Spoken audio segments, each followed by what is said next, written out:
Meu nome é Deise Queiroz da Silva, eu sou professora e pesquisadora do Centro de Ciências da Saúde da UFRB.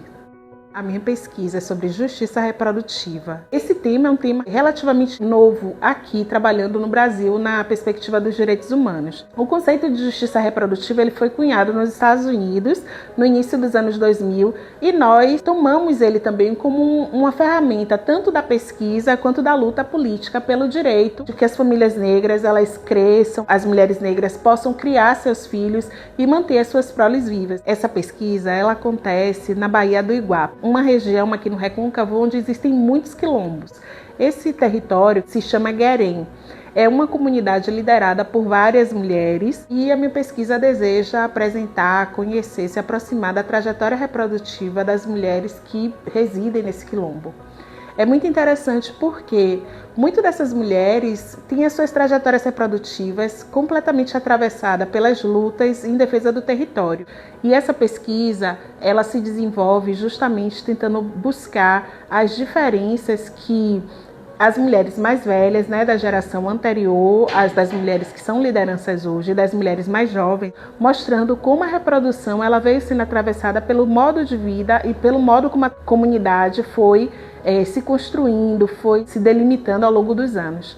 Então, é muito interessante para perceber como a reprodução ela vai ganhando meios, vai ganhando eixos e vai ganhando os nortes diferentes a partir da experiência vivida de cada mulher. Um dos meus desejos é que a gente consiga, de uma forma muito contundente mesmo, fazer com que as políticas públicas no campo da saúde, da justiça reprodutiva ou dos direitos reprodutivos, como a gente conhece a grosso modo, ela possa sair completamente da ideia pura e simples de controle de natalidade, que é uma ideia que perpassa basicamente pelo controle dos corpos das mulheres, principalmente das mulheres negras, e por um controle da prole, do nascimento de pessoas negras.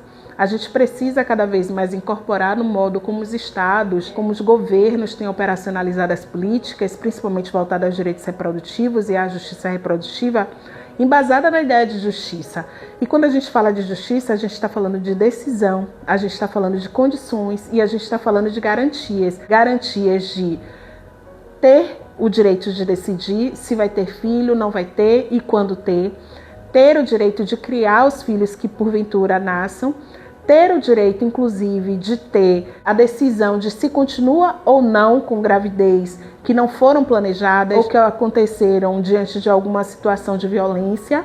E mais do que tudo isso, ter o direito de ver seus filhos crescerem e envelhecerem, porque isso acaba sendo, num país como o nosso, onde se mata tantos jovens negros, quase que um privilégio.